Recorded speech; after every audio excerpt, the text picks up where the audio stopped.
Жаратканга жалбар дуа кылардан башка эч бир айлам деле жок.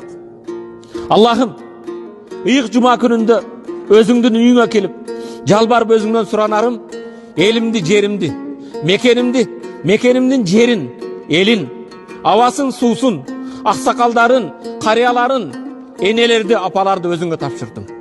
Аллахым, жаштар жигиттерин, кыздарын сага тапшырдым. Наристелерин, жаш улан кыздарын өзүңө тапшырдым. Аллахым, мекенимди асмандан жерден келген апаттардан сактагын я Раббал аламин. Аллахым, сүйүктүү мекенибизди асмандан жерден келген апаттардан, койнунда котур ташы бар жаман ниеттүү инсандардан сактагын я Раббал аламин.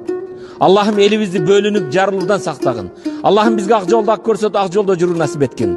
Арам жолду арам көрсөтүп, арам жолдон, арам ниеттүүлөрдөн алыс кылгын я Раббал аламин. Аллахумма Rabbana atina fid dunya hasana wa fil akhirati hasana wa qina azabannar.